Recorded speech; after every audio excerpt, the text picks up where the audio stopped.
Depuis plusieurs semaines, nous sommes sur le thème de la bénédiction. Et un des risques que nous pouvons rencontrer lorsque nous réalisons que nous sommes bénis, c'est de tomber dans l'orgueil pour la bénédiction que nous avons reçue. Or, la Bible, elle est remplie de mises en garde contre cet état d'esprit charnel que nous pouvons avoir et qui nous éloigne de l'esprit de la bénédiction. Le thème s'affiche à l'écran. Ce matin, nous allons parler de l'humilité dans la bénédiction, ou, si vous voulez, on pourrait inverser le titre, la bénédiction de l'humilité. Voyez-vous, parler d'humilité et de son contraire, c'est-à-dire d'orgueil, c'est toujours délicat. C'est toujours délicat d'aborder ce sujet de l'humilité et de l'orgueil parce que dès qu'on pense être humble, eh bien, à ce moment-là, on est déjà dans l'orgueil. Et donc, c'est toujours très délicat de parler d'un thème si important. Et vous allez comprendre au fur et à mesure de ce message, plus on va avancer dans la parole de Dieu, combien c'est un thème majeur, combien c'est fondamental, parce que l'humilité et l'orgueil sont deux extrêmes qui s'opposent et qui caractérisent à la fois, l'humilité caractérise ce qu'il y a profondément dans l'ADN, dans le cœur de Jésus, tandis que l'orgueil, eh bien la Bible nous dit que c'est à cause de l'orgueil que Satan est tombé, que Lucifer est tombé. Donc on est là face à des extrêmes.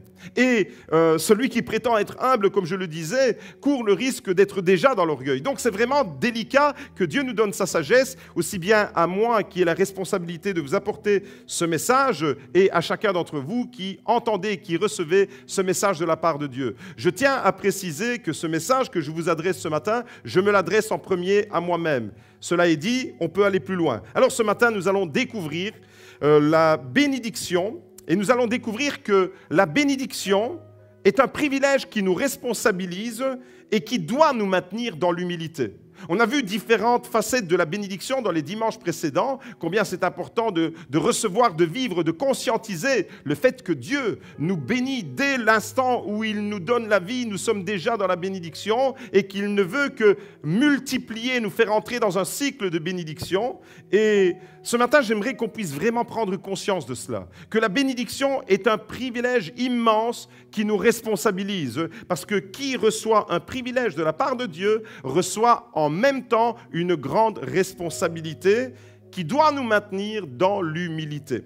En 1 Corinthiens chapitre 4, au verset 7, la parole de Dieu dit ceci: « Qu'as-tu que tu n'aies pas reçu? Et si tu l'as reçu, pourquoi te glorifies-tu comme si tu ne l'avais pas reçu ?» Alors, cette parole de Dieu, voyez-vous, c'est un principe et une mise en garde contre l'orgueil dans tous les domaines de notre existence. Dans tous les domaines de notre existence, que tu sois mère au foyer, que tu sois cuistot, que tu sois entrepreneur, que tu sois maçon, que tu sois ingénieur, que tu sois architecte, que tu sois médecin, que tu sois pasteur, que tu sois batteur, que tu sois guitariste, que tu sois bassiste, que tu sois à l'intendance, que tu sois dans tous les domaines de ta vie, que tu sois ce que tu es, eh bien la Bible nous dit que tu l'as reçu. Qu'est-ce que tu as? Est-ce que tu peux réfléchir un instant? Depuis que tu es né, quand tu es venu au monde, tu étais nu. Et tout ce que tu as accumulé depuis ta naissance, eh bien, ce n'est qu'une succession de choses que Dieu t'a données. Et la parole de Dieu, elle est pertinente quand elle nous dit « Qu'as-tu que tu n'aies pas reçu ?» Et réfléchissez un instant sur tout ce qui constitue votre vie, votre vie personnelle, votre couple peut-être, votre famille, ce que tu as réussi à réaliser au fur et à mesure des mois et des années, des décennies peut-être. Tu as construit quelque chose de beau. Eh bien, la Bible t'invite à prendre conscience que même ça, tu l'as reçu de la part de Dieu. Et dès lors, la Bible nous dit, qu'as-tu que tu n'aies pas reçu? Et si tu l'as reçu, alors pourquoi vivre comme si on ne l'avait pas reçu? Pourquoi vivre comme si nous avions, nous, les mérites? C'est un peu ça que la Bible veut nous dire. Voyez-vous, nous avons tous quelque part une pointe d'orgueil au fond de notre cœur, donc nous sommes tous concernés par ce message. Parce que la vérité, c'est que nous sommes fiers de nos réalisations. Nous sommes fiers de notre enfant quand il est brillant à l'école, nous sommes fiers quand il ramène des beaux points, nous sommes fiers quand l'enfant revient à la maison et qu'il nous dit « je suis premier de classe ». Et les parents, vous remarquez, vous savez à quel moment? À la fin de l'année. Vous remarquez les parents qui sont fiers d'afficher leurs résultats scolaires sur Facebook en disant « Mon fils a réussi avec autant, 89%, 99,99999 ». Pas pour dire 100, parce que 100, ce serait trop orgueilleux. Mais on dit quand même 99,9%. On est tous fiers quelque part pour une réalisation. On peut être fier pour la vie qu'on a. On peut être fier pour la maison qu'on a construite. On peut être fier pour plein de choses. Pour notre vie familiale, pour notre vie spirituelle, pour les réalisations dans l'Église. Voyez-vous, ce message, il concerne tous les êtres humains qui peuplent la face de la terre. On a tous, quelque part au fond de notre cœur, une pointe d'orgueil, mais on est très subtils, nous les chrétiens, parce qu'on habille cet orgueil avec un vêtement d'humilité. Voyez-vous, et c'est ce vêtement d'humilité que j'aimerais ôter ce matin, afin que nos cœurs soient dépouillés, afin que nos cœurs soient démasqués, et que nous soyons vrais et authentiques devant la parole de Dieu, qui veut nous instruire, afin de nous faire avancer ce matin. Alors la vérité, c'est que nous avons reçu de Dieu la totalité de ce que nous avons. Tout ce que vous pouvez imaginer de votre vie jusqu'à votre réalisation la plus fantastique, tout ce que nous avons reçu la totalité. Nous avons reçu la vie dès notre conception. C'est à ce moment-là que nous l'avons reçu. Ce n'est pas nous qui l'avons inventé, ce n'est pas nous qui l'avons fabriqué. Nous l'avons reçu. Nous avons reçu des talents naturels pour nous exprimer et pour nous épanouir dans la vie. Certains sont de très habiles travailleurs avec leurs mains, par exemple. D'autres sont plutôt intellectuels. Nous l'avons reçu. Moi, je ne sais pas travailler avec mes mains. Je ne sais pas mettre. Quand je dois mettre un clou, j'appelle tout de suite tout un arsenal. Heureusement, j'ai des gens à la maison qui savent travailler. Daniel, Steve, venez vite. Magda. Mais moi, je ne sais pas mettre un clou sans qu'il soit de travers. Voyez-vous, on a reçu ça, c'est un potentiel qu'on a ou qu'on n'a pas. Certains ont une habileté extraordinaire avec leurs mains, d'autres sont plus intellectuels. Certains deviennent artistes, d'autres deviennent musiciens ou comédiens. D'autres sont doués par la science et vont faire des études pour devenir médecin ou bien physicien. Mathématiciens, professeurs à l'université, avocats, etc., etc. Voyez-vous, on a tous reçu quelque chose, un potentiel à la base qui fait que nous sommes qui nous sommes.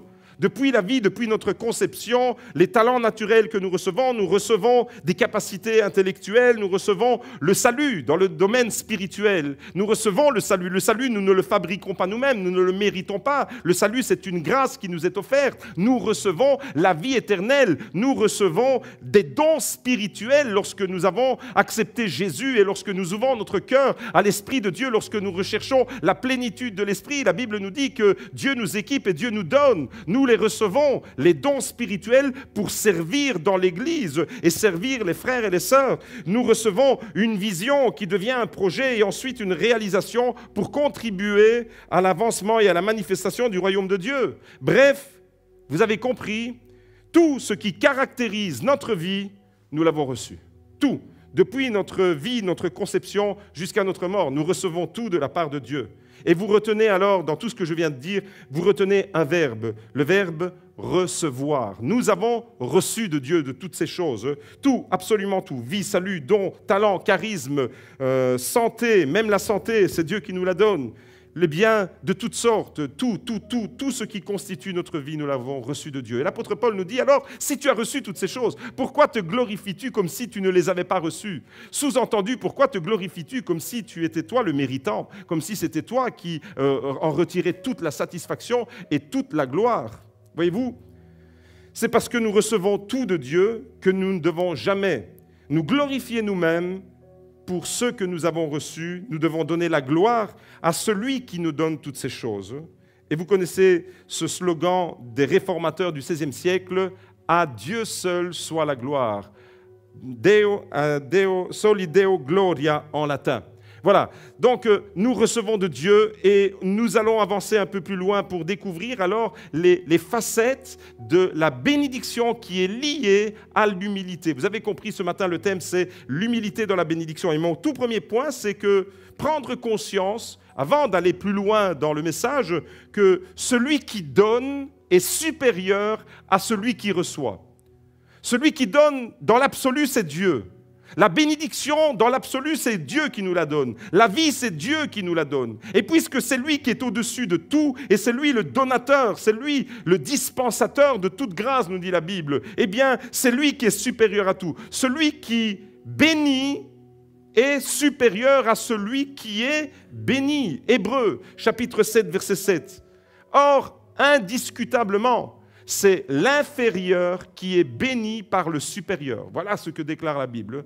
Celui qui reçoit la bénédiction est inférieur par rapport à celui qui la donne, la bénédiction. Parce que la bénédiction, c'est la vie, c'est un plus, c'est un potentiel, c'est une grâce, c'est une faveur. Et il est capable de nous donner ces choses, voyez-vous? Et c'est la raison pour laquelle nous ne devons jamais, jamais, jamais nous attribuer la gloire, parce que c'est Dieu qui est au-dessus de tout. Et prendre conscience dans tout ce que nous faisons que Dieu est absolument au-dessus de tout. Dieu est le grand je suis, nous dit la Bible. Il est l'être supérieur, il est le tout autre. Les théologiens ne savent plus quelle expression utiliser pour décrire la grandeur, comme nous l'avons chanté, combien Dieu est grand, la grandeur, la magnificence de Dieu. Les attributs de Dieu sont à l'infini, voyez-vous. Il est l'être supérieur par excellence, il est le tout autre, il est l'absolu, il est l'indispensable. La Bible dit que Dieu est, parmi ses noms, s'appelle El Shaddai. En hébreu, ça veut dire Dieu tout-puissant. Mais El Shaddai, quand on le décompose, ça veut dire le Dieu qui se suffit, le Dieu qui est amplement suffisant. Si tu as Dieu dans ta vie, tu as l'essentiel, tu as tout ce dont tu as besoin. Il est El Shaddai. Et notre position devant Dieu, notre position devant ce Dieu qui nous bénit, doit être toujours dans la reconnaissance et dans une position d'infériorité. Dieu est infiniment au-dessus de nous. Et il est important de vivre chaque instant de notre vie. Chaque journée que nous commençons, depuis notre réveil jusqu'à notre coucher, chaque entreprise que nous faisons, chaque idée nouvelle, chaque réalisation, combien il est important que ce soit dans notre vie personnelle, notre vie familiale, notre vie professionnelle ou notre vie spirituelle dans l'Église, combien il est important de ne jamais oublier que Dieu est au-dessus de nous. Vous savez, quand je vais en Israël, je vois des kippas par milliers et par milliers. Les kippas, c'est ces petites calottes que les hommes juifs ont sur la tête. Et peut-être que vous êtes déjà posé la question, mais quelle est la signification de la kippa, c'est-à-dire de ce petit bonnet comme ça que les hommes juifs ont sur la tête? Et lorsque vous vous intéressez un peu de plus près à la kippa, en fait, il n'y a pas de texte biblique qui parle de la kippa. Mais dans le judaïsme, ils portent la kippa par référence à Dieu, pour se souvenir à chaque instant, parce que la kippa ne les quitte pas, depuis qu'ils se réveillent jusqu'à quand ils vont se coucher, la kippa est sur leur tête. C'est qu'au-dessus de leur vie, au-dessus de tout ce qu'ils vont entreprendre, il y a comme la main de Dieu. Dieu est supérieur. Et combien elle est parlante, cette image, combien c'est important de se mettre en soumission par rapport à ce Dieu. C'est ça, être béni. Je ne peux pas être béni quand je ne me mets pas en soumission, quand je ne sais pas que je suis inférieur, infiniment inférieur à ce Dieu qui est l'être absolu, le El Shaddai par excellence. Voyez-vous, les amis, toutes les bénédictions avec lesquelles Dieu nous comble doivent nous maintenir dans cette position-là.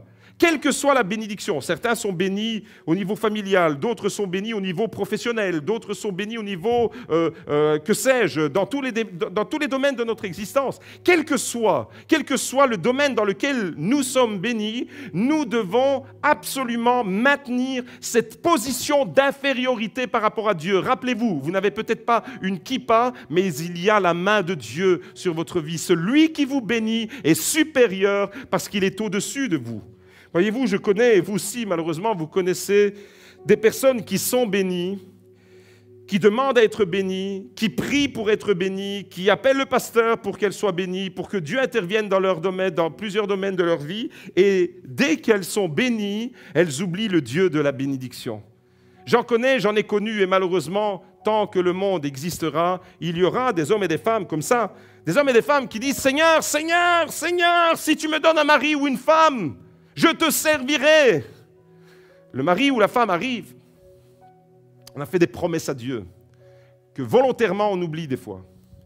Le mari ou la femme arrive, c'est-à-dire la bénédiction arrive. Enfin, dans certains cas, c'est une bénédiction. Peut-être pas dans tous les cas, mais en tous les cas, vous avez prié pour la bénédiction. Moi, je suis béni parce que j'ai une femme extraordinaire. Je ne sais pas si elle peut en dire autant. J'espère en tous les cas. Alors, vous priez, là, il y a des gens qui crient « Seigneur, Seigneur, Seigneur, je veux un mari, je veux une femme, donne-moi, et si tu me donnes » Combien de prières sont faites comme ça? Même dans la Bible, il y a des hommes qui ont fait des prières avec des « si ». Jacob a fait des prières avec si tu me bénis, je ferai ceci, je ferai cela pour toi. On est tous pleins de promesses quand on est en attente d'une bénédiction de la part de Dieu. Et puis le mari ou la femme arrive, c'est-à-dire la bénédiction qu'on attendait, elle arrive, et là, subitement, il se passe quelque chose. On devient amnésique. On n'a plus le temps, on oublie. On doit s'occuper du petit chéri.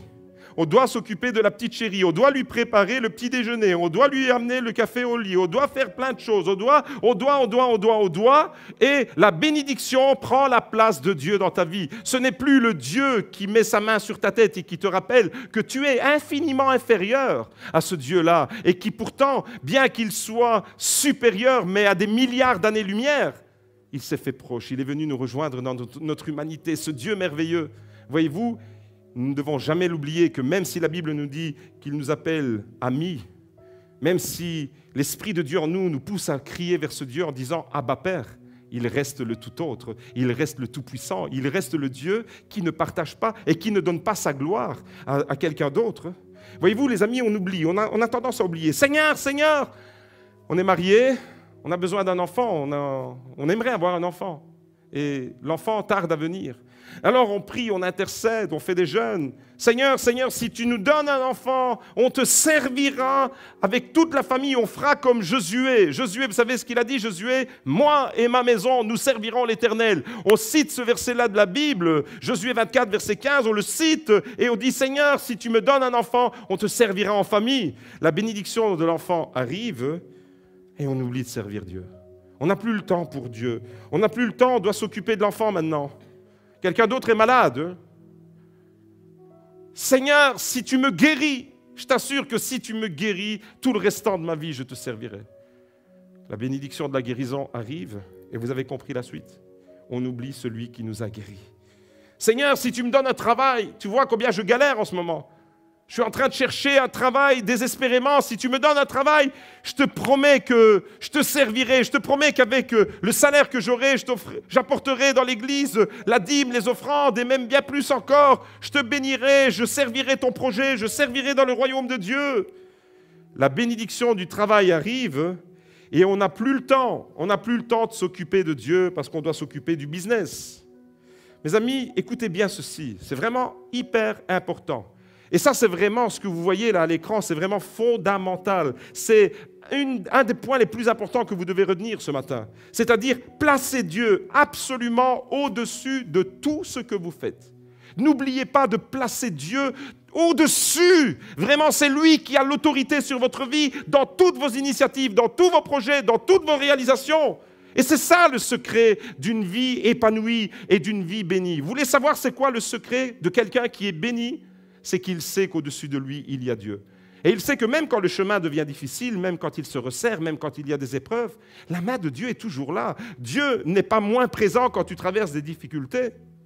Certains pensent que Dieu n'est pas là. Quand tu traverses une difficulté, tu as l'impression que Dieu t'a abandonné. Mais la main de Dieu, elle t'accompagne partout.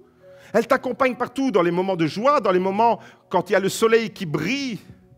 Et puis, dans les moments de profonde dépression, dans les moments où il y a la pluie, la tempête, le vent, Dieu est avec toi à toutes les saisons de ta vie. Mes amis, j'aimerais vous dire que Dieu est au-dessus de tout et moi, je dois rester en dessous.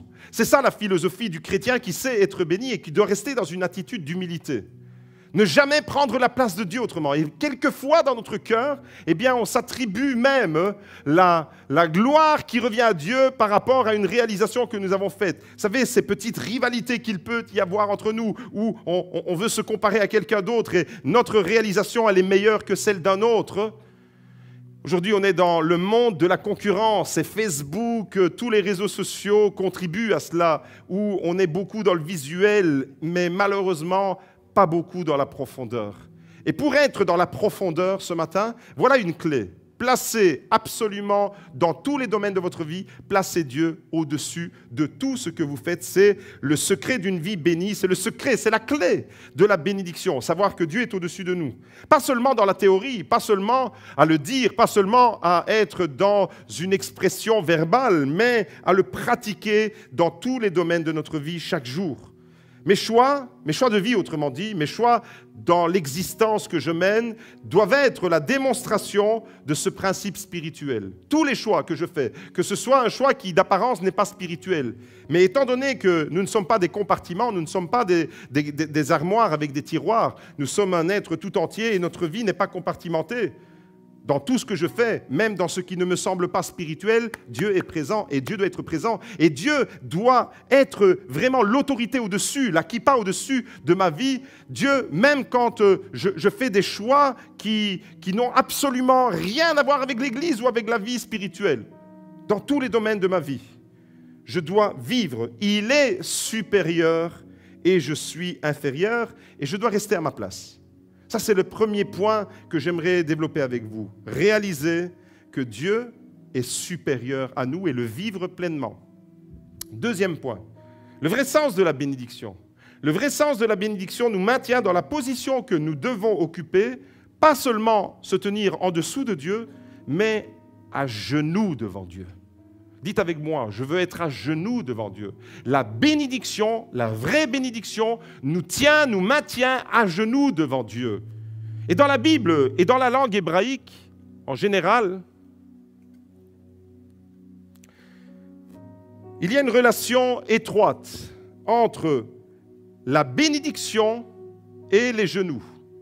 Il y a une profonde corrélation entre les deux. Et c'est vraiment intéressant de constater qu'en hébreu, le verbe bénir et le mot genou sont de la même racine. C'est exactement la même chose. Alors, peut-être que parmi vous, personne n'a fait de l'hébreu, mais même vous qui n'avez pas fait de l'hébreu, vous pouvez voir et entendre que les deux mots sont similaires. Bénir, barach en hébreu, genou, berer.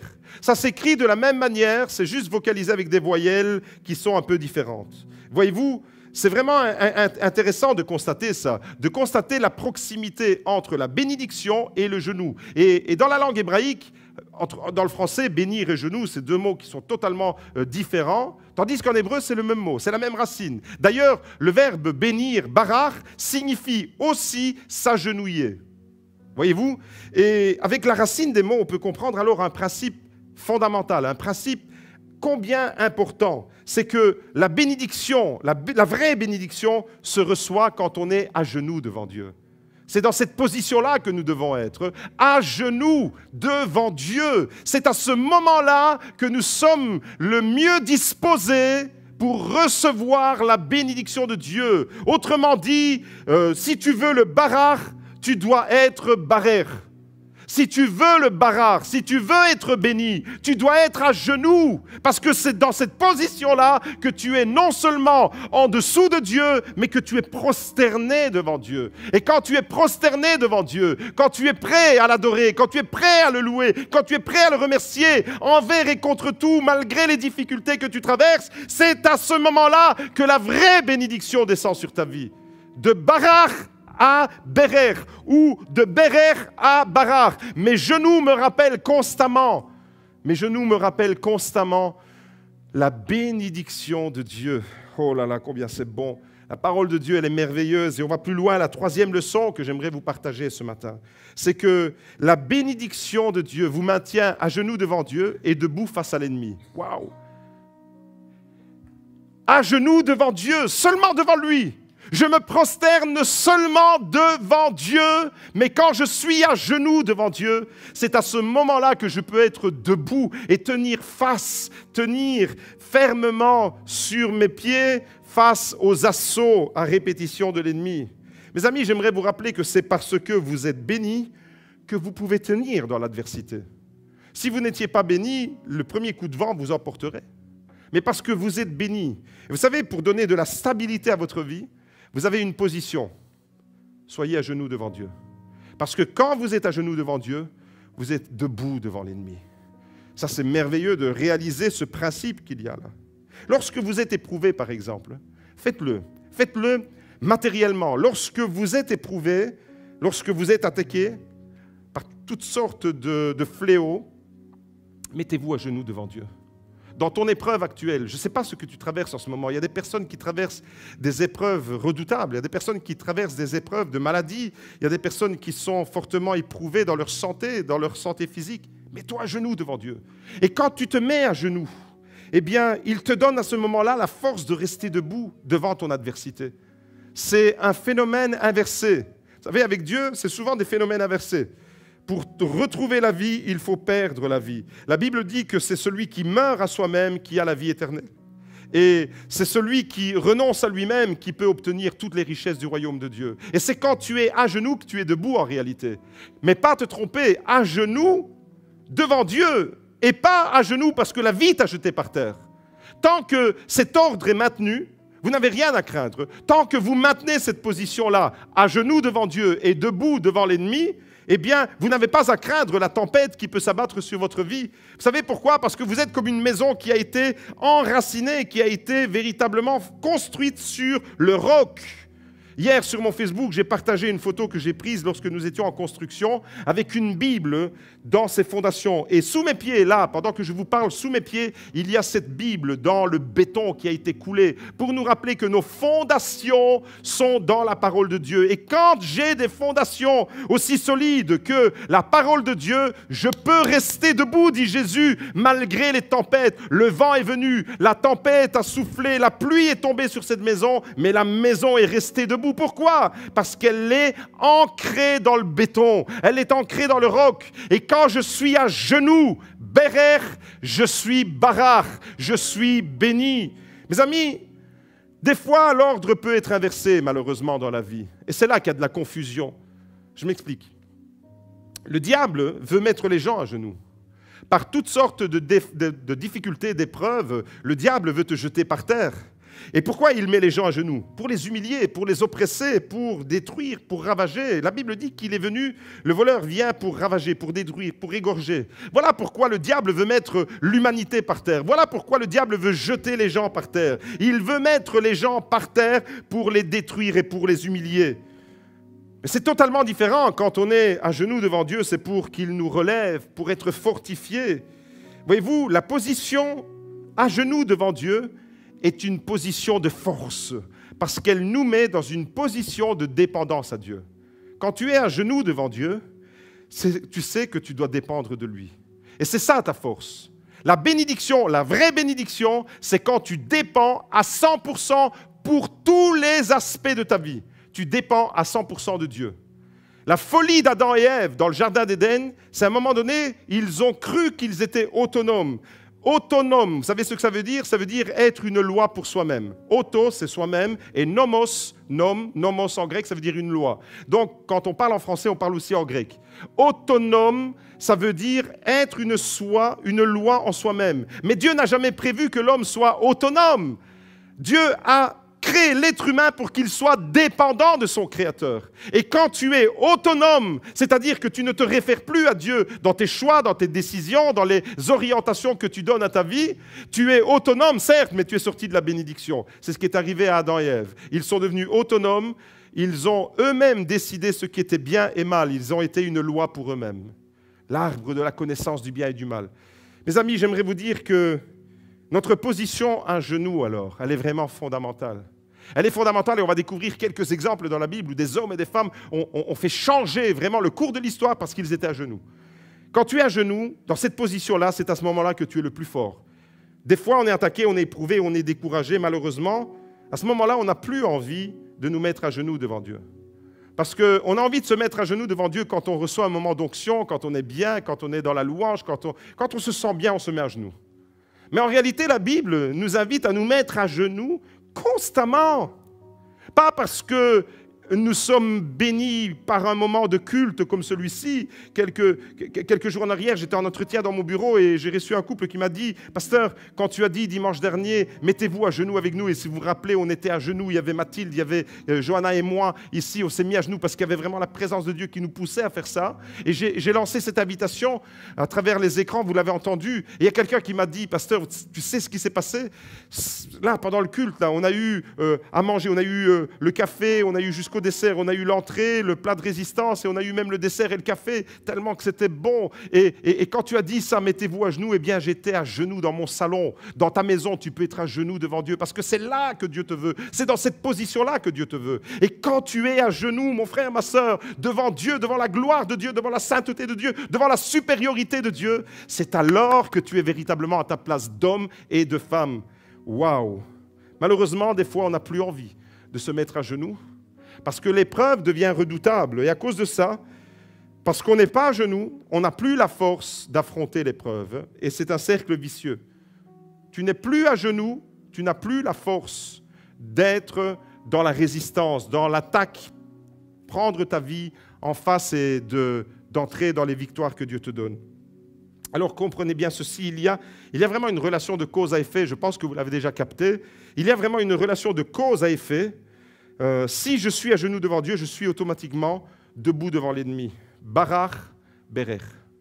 N'oubliez pas, bénédiction, genou, sont deux mots qui sont identiques, c'est visuel. Vous n'avez peut-être jamais fait de l'hébreu, mais vous pouvez voir combien les deux mots s'écrivent de la même manière et combien ils se prononcent de la même manière. Un se dit barar et l'autre se dit berer. Bénédiction, bénir ou les genoux. Et on voit alors dans la Bible des hommes et des femmes qui se sont mis à genoux et qui ont fait vraiment changer le cours de l'histoire. Le prophète Daniel, par exemple, dans la Bible nous dit qu'à un moment donné, il y avait un décret. Le roi de Babylone était vraiment virulent, il était haineux, il était vraiment, il voulait toute la gloire pour lui-même. Il a même fait construire une statue, cet homme, pour que tout le monde se mette à genoux devant cette statue. Mais Daniel a refusé ça. Daniel a refusé. Vous savez ce qu'il a fait? La Bible nous dit, Daniel chapitre 6, verset 11, que 3 fois par jour, il se mettait à genoux et il priait et il louait son Dieu. Il ouvrait la fenêtre de son appartement en direction de Jérusalem et il priait, il louait son Dieu de façon ostensible, visible et audible. Voilà un homme qui a été à genoux. Voilà pourquoi la Bible nous dit que Daniel a été béni dans la fosse aux lions. Vous savez pourquoi il a été béni? Parce que Daniel était à genoux. Tu es béni dans la fournaise quand tu es à genoux devant ton Dieu. Tu es béni et tu peux véritablement faire changer le cours de ton histoire, le cours de l'histoire quand tu es dans cette position-là. C'est ça, être béni. Être béni, c'est pas se gargariser par toutes sortes de choses et avoir le grand coup. Être béni, c'est être à notre place, prosterné à genoux devant Dieu. Mes amis, j'aimerais vous dire que Daniel a été béni. Et dans le Nouveau Testament, un homme pleurait de toutes les larmes de son corps parce qu'il était en train de perdre sa petite fille. Vous avez déjà tous lu cette histoire, c'est l'histoire de Jairus. Jairus, pour ceux qui se rappellent, c'est le papa de Talitha. Talitha, c'est cette jeune fille qui était mourante, qui était aux extrémités de la vie. Alors, petite parenthèse, l'histoire de Talitha et de sa guérison, c'est l'histoire préférée de ma petite Liana. Et tous les jours, on doit lui raconter l'histoire. Je veux lui raconter d'autres histoires de la Bible. On prend une Bible illustrée, elle a 2 ans. Non, Talitha. Elle avait un bobo qu'elle me dit, et Jésus guérit, merci Jésus, et il l'a guéri. Eh bien, c'est cette histoire-là. Un homme qui était au bout de sa vie, un homme qui était là. Vous savez, quand vous voyez votre enfant qui dépérit, c'est certainement une des épreuves les plus redoutables que vous pouvez rencontrer en tant qu'être humain. On est tellement attaché à nos enfants que quand c'est eux qui souffrent, on ressent la souffrance à l'intérieur. Et je ne suis pas une maman et je n'ai pas porté mes enfants pendant 9 mois ou mes petits-enfants, mais les femmes, vous qui avez enfanté, vous avez quelque chose de particulier que nous, les hommes, on ne peut pas vivre physiquement, mais les sentiments d'amour vis-à-vis d'un enfant ne sont pas nécessairement liés parce que vous êtes une femme et qu'un papa pourrait avoir moins d'amour pour son enfant. Il y a des papas qui sont vraiment remplis de tendresse et de profondeur. Cet homme, voyez-vous, Jairus, c'était comme ça. C'était un homme qui pleurait, qui était dans le désespoir parce que sa fille était en train de dépérir et de mourir. Et cet homme a été béni. Cet homme a obtenu la guérison de sa fille. Cet homme, vous savez pourquoi il a obtenu la guérison de sa fille? Regardez, c'est écrit dans Marc chapitre 5, verset 22. Regardez la position de cet homme. Jairus vit Jésus, il se jeta à ses pieds. Pour se jeter à ses pieds, il s'est mis à genoux. Il s'est mis à genoux et il supplia instamment en disant, ma fillette est à toute extrémité, viens, impose-lui les mains afin qu'elle soit sauvée et qu'elle vive. Quand tu es à genoux aux pieds de Jésus, mon frère, ma sœur, c'est à C'est à ce moment-là, et à genoux au pied de Jésus, c'est le seul endroit pour recevoir la bénédiction et la guérison. C'est le seul endroit, c'est le meilleur endroit où tu peux recevoir ta guérison. Et Jairus, parce qu'il était au pied de Jésus, parce qu'il était là en train de supplier Jésus à ses pieds, eh bien, Jésus s'est rendu dans sa maison et il a prononcé une parole extraordinaire que je veux prononcer sur tous ceux qui sont allongés, sur tous ceux qui sont malades aujourd'hui. Talita Kumi. Jeune fille, lève-toi. Jeune garçon, ne reste pas dans tes problèmes. Jeune homme, toi qui es peut-être célibataire, toi qui pleures parce que tu pleures sur ton célibat, toi qui es peut-être jeune couple, vous n'avez pas d'enfants, vous aimeriez avoir des enfants et vous pleurez sur le manque vous voulez agrandir votre famille. J'aimerais te dire ce matin, mets-toi à genoux devant Jésus, mais devant ta difficulté, Talita Kumi. Jésus te relève, Jésus te met debout, Jésus te met sur pied pour affronter. Voyez-vous, on passe de l'Ancien et du Nouveau Testament et on découvre qu'il y a plein d'hommes et de femmes qui ont eu cette position-là, être à genoux devant Dieu. On retourne dans l'Ancien Testament, au temps du prophète Élie. La Bible nous dit que pendant 3 ans et demi, pas une seule goutte de pluie est tombée sur Israël. La sécheresse totale. Et après cette longue sécheresse, eh bien, le prophète Élie a été béni. Il est devenu une source de bénédiction pour tout Israël. On découvre ça dans 1 Roi 18, verset 42. Élie monta au sommet du Carmel et il se courba contre terre. Il mit son visage entre ses genoux. Et là, vous savez ce qui s'est passé? Ce moment-là, le moment où Élie se met par terre à genoux devant Dieu, c'est le moment d'un changement de cap. Pendant 3 ans et demi, c'était la sécheresse en Israël. Mais là, la pluie va arriver. Et j'aimerais te dire ce matin que peut-être que tu traverses des moments de sécheresse dans ta vie. Ça fait peut-être 3 ans et demi, ça fait peut-être plus, ça fait peut-être moins, peu importe. Mais tu traverses un moment de sécheresse comme à l'époque d'Élie. Mets-toi à genoux, comme Élie s'est mis à genoux devant Dieu. Cherche la face de Dieu. Aller au mont Carmel, c'était pour lui chercher la présence de Dieu. Cherche la présence de Dieu. Mets-toi à genoux et la pluie de la bénédiction va descendre sur toi, sur ton cœur, sur ton couple, sur tes enfants, sur ta famille. Un homme qui est devenu non seulement un instrument pour amener la pluie, mais qui est devenu une source de bénédiction pour lui et pour tous les autres. Mes amis, j'aimerais vous dire, aujourd'hui, écoutez bien, c'est une grande vérité, une vérité absolue. Depuis un peu plus d'1 an maintenant, 1 an et quelques mois, le monde est dans une sécheresse impressionnante, la sécheresse du Covid.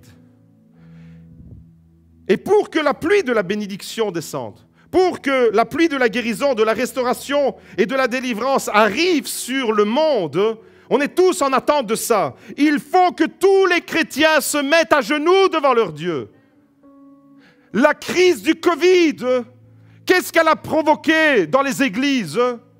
Est-ce qu'elle a amené un peuple d'adorateurs à genoux devant Dieu, un peuple qui cherche la face de Dieu, comme Daniel, comme Jairus, comme Élie?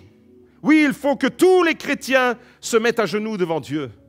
Pour que la pluie de la délivrance arrive, pour que ce virus soit éradiqué, il faut qu'il y ait un peuple qui se mette à genoux devant son Dieu. Il faut que l'humanité tout entière se mette à genoux devant son Créateur.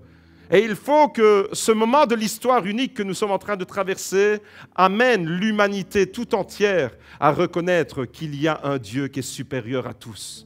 Et que la bénédiction, elle ne peut être que là. Vous savez, aujourd'hui, quand on regarde certaines exploitations, comment les smartphones, le cobalt, comment il est recherché par les firmes chinoises en Afrique. Vous avez vu ça sur les réseaux sociaux, des reportages à la télévision. C'est à pleurer de voir ces enfants exploités au péril de leur vie pour aller chercher ces matériaux dans la terre afin de réaliser ces smartphones que nous utilisons aujourd'hui. Et on va dans n'importe quel magasin et on peut acheter un smartphone. Et il y a des enfants qui ont été complètement abîmés par la vie à cause de ça. Pourquoi? Ces personnes, ces multinationales, elles pensent être au-dessus de Dieu. Et voyez-vous, il a fallu un virus pour stopper net l'économie du monde. Et ce n'est pas seulement stopper net l'économie du monde ou stopper, paralyser la vie de ce monde qui est important. Je crois que ce moment, il est vraiment important dans l'histoire parce que c'est un moment déterminant où tu peux réaliser que tu dois être à genoux devant Dieu. Tu peux réaliser que c'est en étant à genoux devant Dieu que tu vas faire changer le cours de l'histoire. Mes amis, si tu veux Barar, il te faut être Bérer. Si tu veux être béni, Barar, il te faut être à genoux, Bérer, devant ce Dieu. Élie s'est mis à genoux et la pluie est tombée. Je pense que vous l'avez compris. Barar, Bérer, les deux ensemble. L'humilité, Bérer, c'est l'humilité. Être à genoux, c'est quand on est humble, on se met à genoux devant celui qu'on reconnaît être supérieur. L'humilité est une caractéristique indispensable pour vivre la bénédiction et connaître le succès. Si on enlève de l'équation l'humilité, on ne retient que la bénédiction et le succès. Et là, on est dans le danger de l'orgueil. Proverbe chapitre 15, verset 33 nous dit ceci. Regardez, l'humilité précède la gloire. L'humilité précède la gloire, c'est que Dieu veut nous amener dans la gloire. Mais le chemin qui nous mène à la gloire, c'est l'humilité. Et le chemin qui nous mène à la gloire, c'est de passer à genoux devant Dieu. Dans un autre proverbe qui ne s'affiche pas à l'écran, proverbe 16, verset 18, pour ceux qui prennent des notes, il est écrit que l'orgueil précède le désastre et un esprit arrogant précède la chute. Voilà pourquoi l'orgueil est très dangereux et qu'on doit s'en méfier. Voilà pourquoi l'orgueil, c'est tout à fait le contraire. L'orgueil, c'est de dire, il y a une expression dans la Bible qui exprime c'est quoi être orgueilleux. C'est avoir la nuque raide. Vous savez, quand vous voulez faire plier quelqu'un, si vous appuyez ici, je me mets de profil, j'espère que la bosse ici n'est pas trop visible, mais si vous appuyez ici, que je me laisse aller, je vais tomber à genoux. Mais si je résiste avec ma nuque, je vais avoir la nuque raide, je ne vais pas me prosterner, je vais m'endurcir. Et voyez-vous, la Bible utilise aussi l'expression « si les genoux sont liés à la bénédiction, Barar Bérer, la nuque raide est liée à l'orgueil. » Un peuple au cou raide, c'est-à-dire un peuple qui n'a pas voulu se prosterner devant Dieu. Alors, j'aimerais vous dire ce matin que on va découvrir l'équation qu'il y a entre bénédiction, humilité et succès. Et déjà, j'aimerais amener une autre notion, on va un peu plus loin, on découvre la parole de Dieu avec ses merveilles. C'est que la Bible n'est pas contre le succès.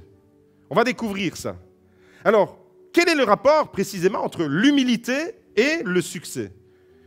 Pendant longtemps, malheureusement, il y a beaucoup de fausses idées qui ont circulé dans les églises et qui sont bien ancrées là, dans l'inconscient collectif des chrétiens, et qui a maintenu, ces fausses idées ont maintenu les chrétiens dans un esprit de médiocrité et de fausse humilité. Vous savez, la fausse humilité, c'est pire que l'orgueil, parce qu'on veut se faire passer pour humble alors qu'on est orgueilleux.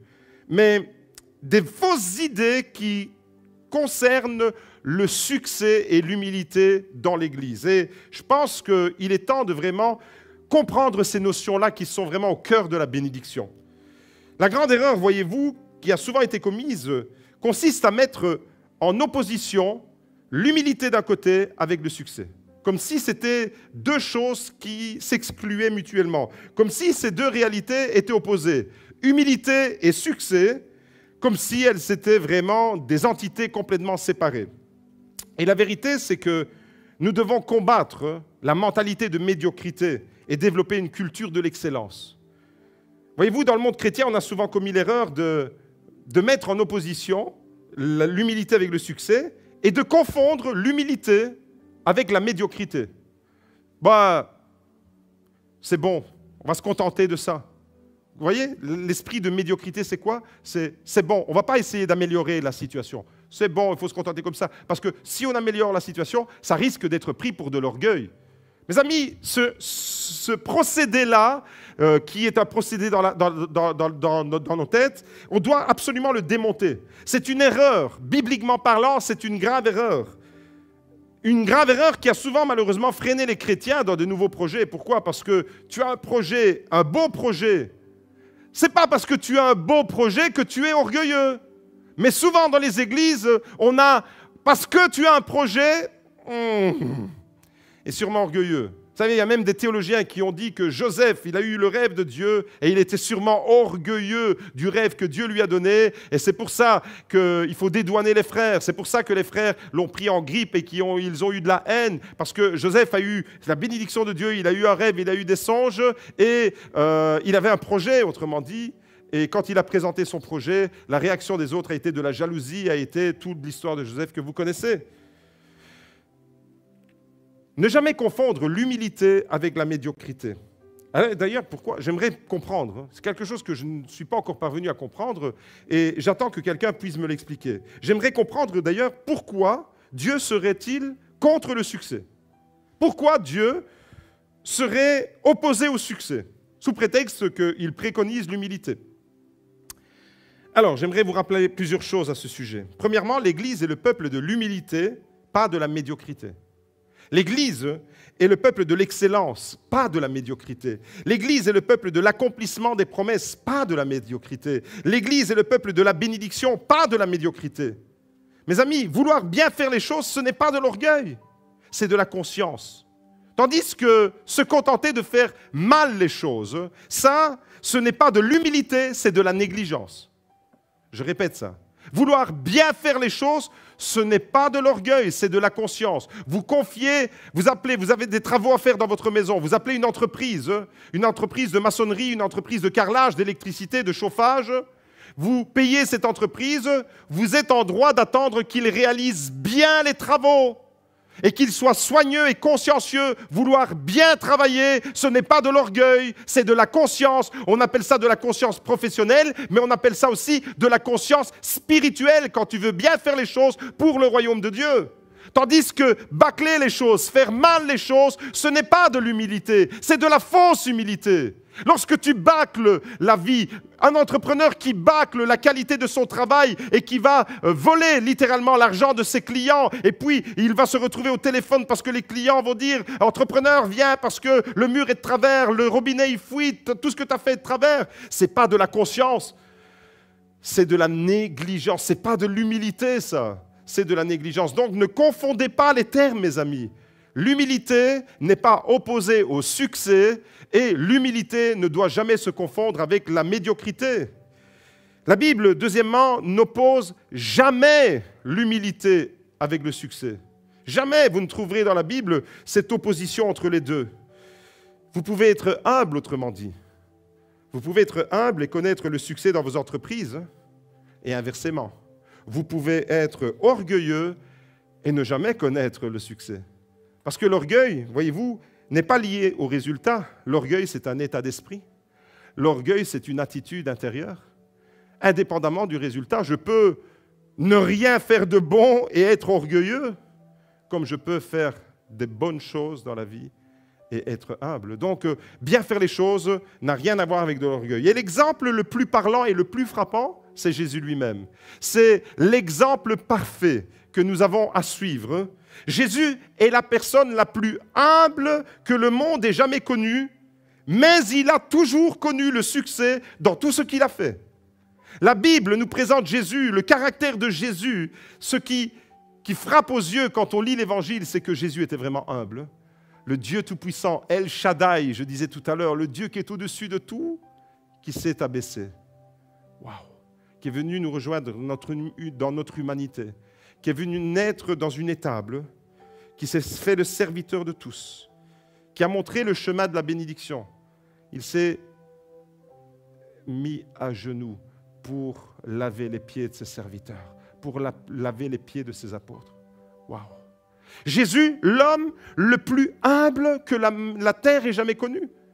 Cependant, la Bible déclare que tout ce que Jésus a entrepris, toute la mission de Jésus depuis le moment où il est venu, depuis le moment de sa conception jusqu'à son élévation, le jour de l'ascension, tout ce qu'il a entrepris a connu le succès. Lorsqu'il a guéri des malades, il a guéri des malades. Lorsqu'il a ressuscité des morts, il y avait du succès, il a ressuscité des morts. Lorsqu'il nourrissait la foule, il a connu du succès.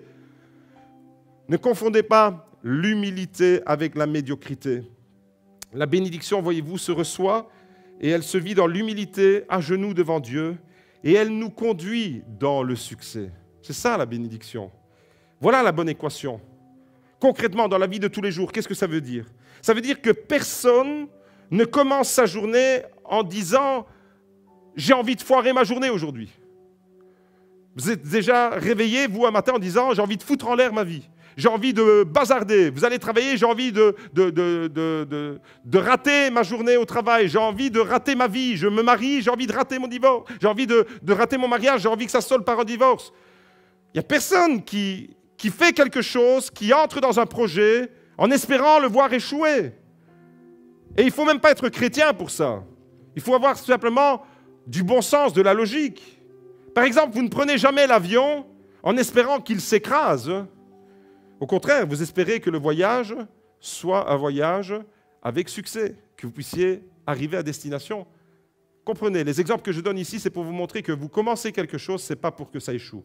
C'est toujours pour que ça réussisse. Tu prends l'avion, ce n'est pas pour qu'il s'écrase, c'est pour que tu puisses arriver à destination.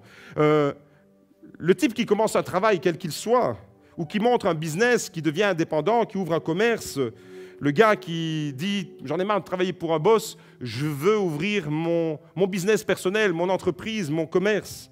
Eh bien, qu'est-ce qu'il fait, ce garçon, cette fille? Ben, il a envie de réussir ce qu'il fait. Il n'a pas envie de commencer d'investir de l'argent pour que 3 semaines plus tard, il doive fermer son business. C'est inscrit en nous. Pourquoi? Parce que Dieu nous a donné ce désir d'accomplir des choses et de les réussir. Ce n'est pas de l'orgueil. Ça fait partie de notre ADN. Jésus lui-même a entrepris des choses et il les a réussies. Un autre exemple, un ambulancier qui doit partir d'urgence parce qu'il y a un accident grave sur la route. Quand il rentre dans l'ambulance, l'ambulancier, il part et il veut du succès pour sa mission. Pourquoi est-ce qu'il est parti? Parce qu'il veut sauver des vies. Il ne part pas en espérant trouver des morts. Il part, si on l'appelle, parce qu'il y a un accident grave, il veut réussir sa mission, il veut sauver des vies, il veut du succès.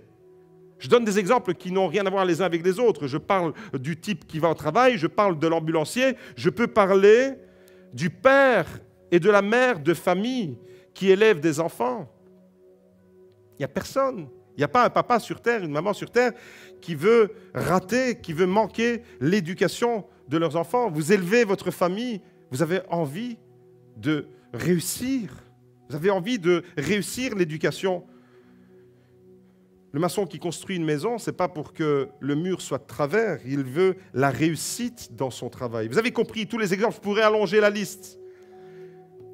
Et cette liste et ces exemples m'amènent à mon 4e et dernier point. Le 4e et dernier point, c'est, mes amis, attention de ne pas nous tromper de combat. Faites la guerre à l'orgueil, pas au succès. Faites la guerre à l'orgueil. C'est l'orgueil qui est dangereux. L'orgueil est une racine extrêmement dangereuse, nocive, qui peut nous exclure de la bénédiction de Dieu.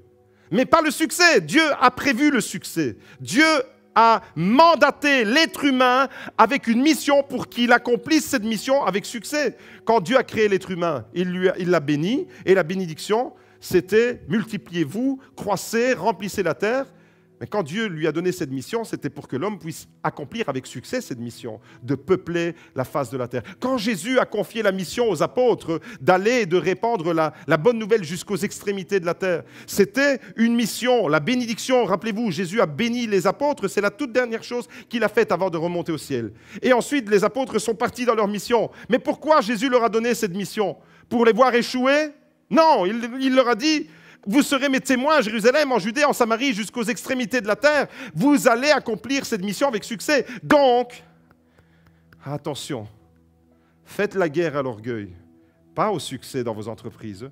Connaître du succès dans nos entreprises, c'est la logique même de la bénédiction. Mais attention, il y a un élément déterminant qui s'appelle l'humilité. Parce que si vous retirez l'humilité et que vous mettez de l'orgueil à la place, vous êtes bénis et vous voulez réaliser quelque chose de grand, de beau, de glorieux, etc. Que ce soit l'éducation d'un enfant, que ce soit un business que vous montez, que ce soit une église, une nouvelle construction d'église, etc. S'il y a de l'orgueil, eh bien, la bénédiction de Dieu peut être retirée. Faites la guerre à l'orgueil, pas au succès. Vous avez compris, l'orgueil et l'humilité sont des extrêmes opposés. Jésus, caractérisé par l'humilité, Lucifer, qui devient Satan. D'où est venue cette révolte de Satan dans son cœur contre Dieu? Parce qu'il n'a pas accepté que quelqu'un soit au-dessus de lui. Et donc, l'orgueil. Voyez-vous, deux caractéristiques tellement opposées les unes aux autres. Et j'aimerais entrer dans ce 4e et dernier point pour vous montrer comment Dieu confie une mission à quelqu'un et la bénédiction qui l'accompagne et qui va jusqu'au succès.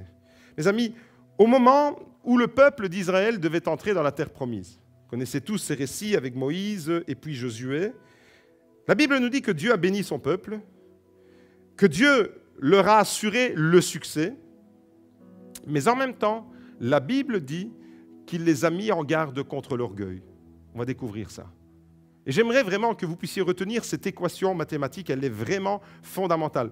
Enregistrez-la quelque part dans votre disque dur. La corrélation, bénédiction, humilité, succès ne doit jamais être brisée. Ça, le trio, bénédiction, humilité, succès doivent rester ensemble. Si à la place de l'humilité, là, au cœur, vous y placez l'orgueil, vous foutez tout en l'air. Bénédiction, humilité, succès, ça c'est l'équation qui ne doit jamais être. Il y a une corrélation. Dieu bénit dans la mesure où je suis à genoux, barar, bérer, et le fait que je suis genou, cette position où je reconnais que Dieu est au-dessus de moi, me maintient dans une position où je peux vivre la bénédiction, et le succès va découler de cela. Mais si je suis fier, j'ouvre ma chemise, je mets une grosse chaîne en or et je montre mon thorax, mon torse, je ne suis plus du tout dans la philosophie, dans l'attitude requise pour vivre la bénédiction. Mes amis, corrélation, gardez, c'est vraiment comme à l'école. Là, le professeur, il insiste sur cette formule-là. Ne l'oubliez pas. Vous savez, il y a des théorèmes, le théorème de Thalès, de Pythagore, que vous avez appris à l'école. Vous pouvez même, quand vous êtes dans votre cercueil, vous en rappelez. Vous avez tellement appris ça par cœur que le côté de l'hypoténuse est égal. Eh bien, là, je vous donne vraiment une formule encore plus importante que le théorème de Pythagore ou de Thalès. On s'en fout à la fin de Pythagore et de Thalès, mais la parole de Dieu, elle demeure éternellement. Ça, c'est la corrélation que vous ne devez jamais oublier. Bénédiction, humilité, succès. Jamais briser cette corrélation entre les trois. Et on voit alors comment, dans la Bible, les trois sont liés. La bénédiction, l'humilité et le succès. Quelques exemples, justement, quand le peuple d'Israël doit entrer dans la terre promise, et on termine avec ça. Josué chapitre 1, verset 3. Regardez ce que Dieu dit à Josué. « Tout lieu que foulera la plante de votre pied, je vous le donne. » Succès. Bénédiction, succès. Dieu a fait une promesse, ça c'est la bénédiction. Et quand Israël va entrer dans la terre promise, ça c'est le succès. Ils vont réaliser d'une certaine manière la promesse que Dieu avait faite. Comment est-ce qu'ils doivent entrer dans la réalisation ? Mise en garde contre l'orgueil, attitude d'humilité. Josué, chapitre 1, verset 8. Regardez, le succès. Ce livre de la Torah, ce livre de la parole de Dieu, la Torah, pour nous, c'est la Bible tout entière, ne s'éloignera pas de ta bouche, tu y méditeras jour et nuit pour observer et mettre en pratique tout ce qui est écrit, car c'est alors que tu mèneras à bien, tu réussiras, tu auras du succès. C'est alors que tu mèneras à bien tes entreprises, c'est alors que tu réussiras. Est-ce que Dieu est contre le succès? Non! Est-ce que Dieu est contre un projet qui se réalise? Non, au contraire, il dit, quand tu es dans une position à genoux, la supériorité de Dieu au-dessus de ta vie, et que tu médites sa parole, alors cette attitude-là va t'amener au succès. C'est dans cette position-là, mes amis. Ce n'est pas le succès comme le monde le donne, c'est ce succès qui te maintient à genoux devant Dieu. Tu mèneras à bien tes entreprises, c'est alors que tu réussiras. Qu'est-ce que je peux déduire de ces deux versets qu'on vient de lire dans Josué? Je peux déduire que Dieu n'est pas contre le succès. Alors vous allez me dire, et la bénédiction et l'humilité dans tout ça. Regardez, Deutéronome chapitre 8, verset 10. Lorsque tu mangeras, maintenant on est entré dans la terre promise. Lorsque tu mangeras et te rassasieras, ça c'est le succès. Maintenant, tu as traversé le désert, tu as traversé les épreuves, tu es dans l'aridité de ta vie, la période de sécheresse, c'est fini, c'est derrière toi. Maintenant, tu vas manger. Tu vas manger et tu vas te rassasier. Ça, c'est la bénédiction. Tu béniras l'Éternel. Rappelle-toi, la bénédiction est toujours là, toujours présente. Quand ce n'est pas Dieu qui te bénit, c'est toi qui te mets à genoux pour le bénir, pour le remercier. Tu béniras l'Éternel ton Dieu pour le bon pays qu'il t'a donné. Garde-toi d'oublier ton Dieu. Quand tu es dans l'abondance de la bénédiction, n'oublie jamais ton Dieu. Tu as prié pour avoir un mari, une femme, n'oublie pas quand tu l'obtiens de servir Dieu avec ton mari, avec ta femme. Tu as prié pour avoir un enfant, consacre ton enfant comme Anne l'a fait avec Samuel, pour qu'il soit serviteur de l'Éternel et qu'ensemble, en famille, vous servez dans l'église. Tu as prié pour un travail, eh bien, remercie Dieu pour ce travail. Il a pourvu à tes besoins. N'oublie pas, quand tu seras dans l'abondance, quand tu te rassasieras de la bénédiction, n'oublie pas, garde-toi dans ton cœur d'oublier l'Éternel. Waouh! Ça, c'est l'humilité, de ne jamais oublier au-dessus de nous. Il y a notre Dieu. Mes amis, Deutéronome, chapitre 18, verset 17. Mise en garde capitale. La bénédiction et le succès. Entre les deux, la corrélation, bénédiction, humilité, succès. Garde-toi de dire en ton cœur, ma force et la vigueur de ma main m'ont acquis ces richesses. C'est moi. Garde-toi quand tu es dans la bénédiction, dans l'abondance, quand tu te rassasies, quand tu es béni par tes biens qui s'accroissent. Que ce soit matériel, là c'est très matériel, mais que ce soit spirituel. Garde-toi de dire en ton cœur, attention, mise en garde, fais la guerre à l'orgueil, pas au succès. Regardez dans ce texte, encore une fois c'est clair, Dieu n'est pas contre le succès, Dieu n'est pas contre la bénédiction, Dieu est contre l'attitude intérieure, la pointe. L'orgueil c'est comme une racine invisible qui va germer, qui va polluer toute votre existence. Garde-toi de dire en ton cœur, ma force et la vigueur de ma main m'ont acquis ces richesses. J'ai du mérite, j'ai de la bravoure, je mérite, j'ai étudié, j'ai fait des sacrifices, je suis méritant. Garde-toi de dire ça. Garde-toi de dire en ton cœur, ma force et la vigueur de ma main m'ont acquis ces richesses. Tu te souviendras, n'oublie jamais, mon frère, ma sœur, n'oublie jamais, tu te souviendras que c'est lui qui te donne la force pour acquérir ces richesses. Toute la gloire revient à Dieu, autrement dit. Ça commence avec la gloire de Dieu, ça aboutit à la gloire de Dieu, et tu le vis en étant prosterné devant lui. Mes amis, je termine avec ça, et l'équipe peut me rejoindre. Tous ces versets qu'on vient de lire, et je pourrais en passer en revue encore des dizaines et des dizaines, tous ces versets sont des avertissements contre l'orgueil, pas contre le succès. Et réussir dans la vie, réussir des projets, réussir notre propre vie, sans tomber dans l'orgueil, c'est possible seulement quand on reste à genoux devant Dieu. Et je vous invite à faire quelque chose maintenant. C'est que nous allons terminer ce moment à genoux devant lui. Et nous allons chanter la gloire de Dieu. Seigneur, ce matin, je veux vivre ce que ta parole m'invite à faire. Je veux être comme Daniel qui s'est mis à genoux devant toi. Je veux être comme Élie qui s'est mis à genoux devant toi. Je veux être comme Jaïrus qui s'est mis à genoux à tes pieds, Jésus. Je veux être dans cette position bérer pour vivre Barar. Je veux te donner toute la gloire, Seigneur. Et je te prie de bénir mes frères et mes sœurs dans leur maison. Que ta maison, Seigneur, soit dans leur maison. Que ta présence soit dans leur présence. Que ta vie soit dans leur vie. Seigneur, merci parce que ce matin, tu nous as parlé du cœur même de comment vivre la bénédiction.